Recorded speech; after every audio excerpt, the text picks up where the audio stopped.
Hello everyone, welcome back to your favorite YouTube channel Zero Headlines. Continuing to our series of Dems and lefties getting destroyed by facts. Tom Homan, the Trump's border czar, is back with another banger destruction of unhinged Democratic Party leader Pramila Jayapal. Without further ado, let's jump to the video. I respect the chair's authority, but the chair... Mr. Homan! You work for me. I'm a taxpayer. I'm a taxpayer. You work for me. Is there anything you'd like to respond to what you've heard today? Yeah, I'd like to respond to Acting Chairman Jayapal and your comment about the Trump administration moving money around for more detention beds. I'd like to remind you, under the Obama administration, we did that most of the years he was president. We moved money around DHS. It's called reprogramming. We did that under the Obama administration. I don't remember any hearings on that. And also, I'd like to remind you that under the Obama administration, I mean, you're quick to point out that the cages were built under the Obama administration. I was there. Family detention, we had 100 family beds under the Obama administration. We built 3,000 more. So when there was a surge in FY14 and FY15 on the border, Congress was quick to give all the money we needed to build detention facilities, get transportation contracts. We reprogrammed money out of the majority of the years he was president. That was fine. Under Obama administration, FY12, we removed 409,000 people, half of what was removed last year. There was no hearings on that.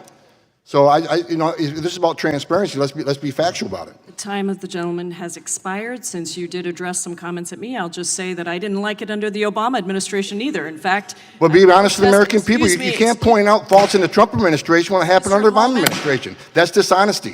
It's pathetic and it's sad. Mr. Homan, I control the time, and I am the chairwoman of the committee. Thank you for respecting that.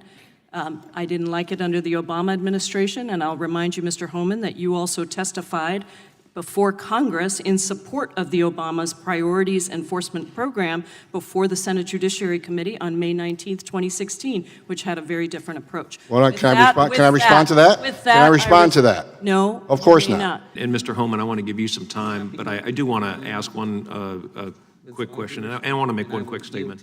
I find it very offensive that anybody would compare any federal employee, frankly, to someone who, the Gestapo or running Nazi concentration camps. That is very offensive.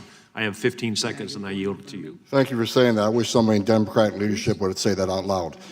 Look, you want to know why there's 50,000 people in detention? You want to know why we have 1 million illegal entries in the United States? You want to know why we have these issues? Because you have failed to secure the border. You have failed to work with this president to close the 3 loopholes we've asked for 2 years to close. So if you want to know why this issue exists, you need to look in the mirror. You have failed American people for not securing the border and closing loopholes. Mr. Homan, please respect the chair and the authority of the chair. The time of the gentleman has expired. I've asked you politely to let me go beyond my time, and you let other people go beyond their time, but not to Tom Homan. He don't get me go beyond his time. Mr. Homan, we have approved an agreement between the Republicans and the Democrats with the ranking member. We increased the time of one witness, one member of Congress who was interrupted by a protest. That is done with the approval of the ranking member. Please respect the chair's authority.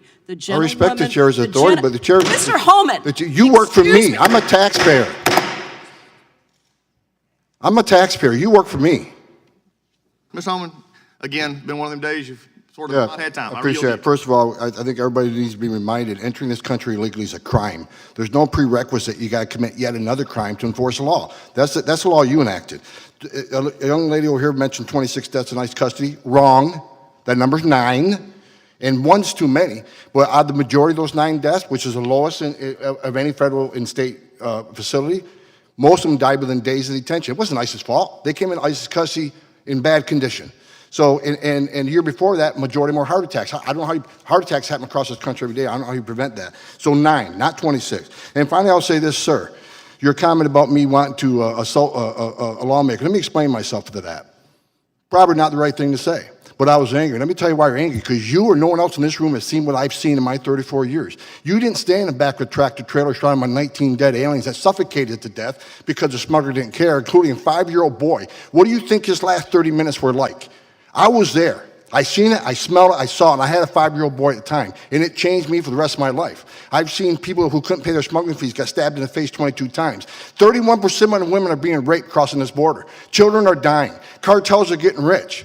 Why am I angry? Because you haven't done anything to fix it. Nothing. We've been up here for 2 years trying to close the 3 loopholes that Collins said it needs to be closed. And you haven't taken one action. But if there's a policy or initiative that's going to cause an illegal alien to be arrested or be detained or be removed, we're going to have a hearing within days.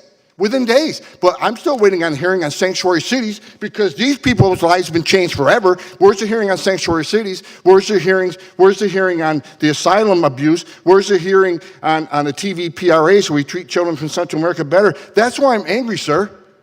I know you're not paying attention, but that's why I'm angry, because you have not seen what I've seen, and it affected me in my life. I spent my career trying to save lives.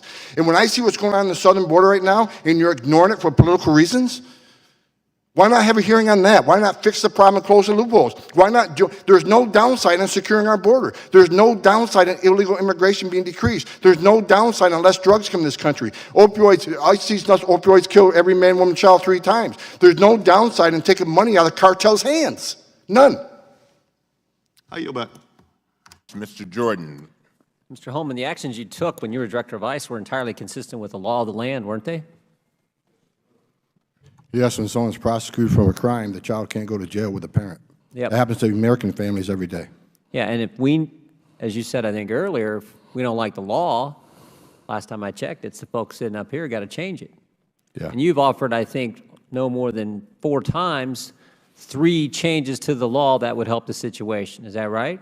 Yes, sir. Maybe make it a 5th time. Can you say it a 5th time for this group? Just, you know, because, again, we're the ones that have to change the law. So give us that recommendation a 5th time, the 3 things that we got to do.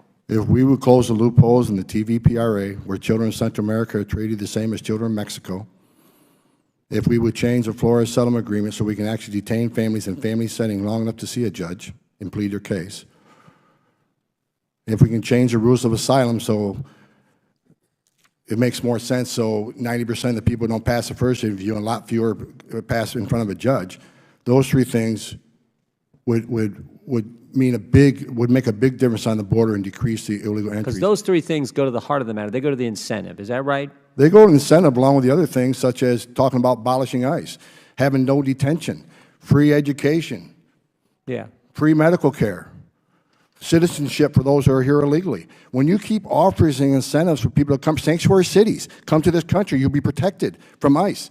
As long as you keep having this language, more people who are vulnerable people are going to keep trying to come. Those kind of statements made by Democrats in the United States Congress or in positions of influence in this country, they have an impact, don't they? They have a significant impact. When a member of Congress says abolish ICE, when another member of Congress says abolish DHS, when the Speaker of the House says walls are immoral, when the person who gave the State of the Union response to the President's State of the Union says she's okay with non-citizens voting, that all has an impact, doesn't it? Just like the laws that you're sworn to uphold and impact and do when you're the director of ICE.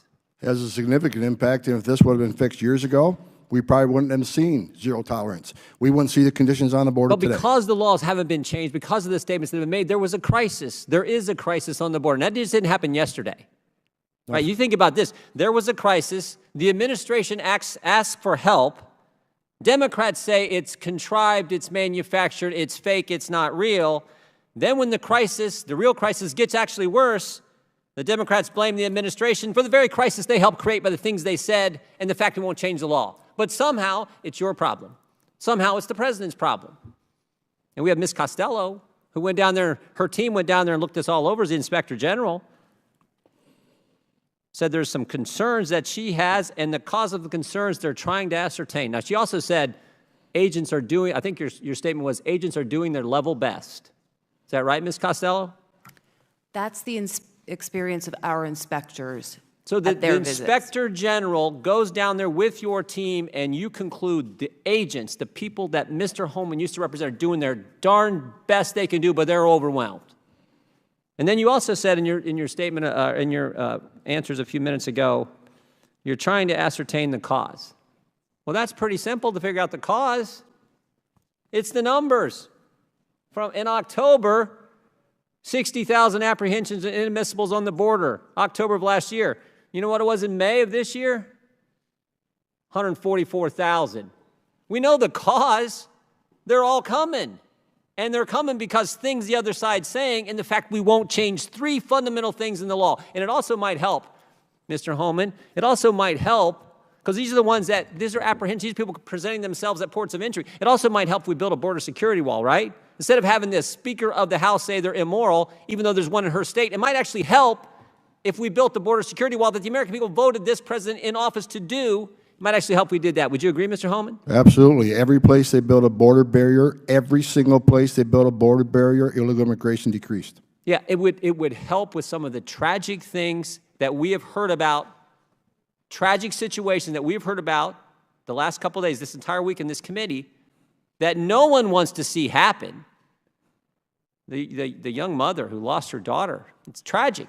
No one wants those, but if we did the things you're talking about, we could help avoid some of those kind of incidents from happening in the future. Is that right, Mr. Homan? Yeah, if I can respond And to you're that. you're the guy who has lived it, breathed it, felt it, managed it. You know more than, you have more expertise in this area than anyone in this room. Is that right? I believe so, but let me I know respond. so. Let me respond to the one child that died. It's tragic, tragic. Sure is. But you know, as long as we're showing a lot of pictures, if I can have just 30 seconds. Here's a picture. Her name is Serenity. She was 9 months old, 9 months, raped and murdered by an illegal alien because of open borders policy. Here's Irana. She was 5 years old, raped repeatedly and murdered by an illegal alien. Here's Louise Solowin. She was 93, multiple rapes and murdered by an illegal alien. Here's a 16-year-old. Here's a law enforcement officer. I got hundreds of these in my desk drawer. So I've seen tears for people today, and I understand that. It's tragic when anybody dies. But let's not forget the angel moms and dads who I've all met and got to know. Their children died, and they're separated forever. It's not a matter of location. They're dead. And a secure border would help prevent some of this. Sanctuary cities does not help this. Sanctuary cities this will increase because of the push of sanctuary cities. Come to our country, we'll protect you. You can even commit a crime, be in our county jail. We're not going to ice into the jail. So he'll go out, recidivism rates, anybody can look them up. 50% reoffend the first year, up to 75 recidivate within 5 years. They're in the country illegally in violation of federal law. They're locked up in a county jail. Let us have access to them and do our job.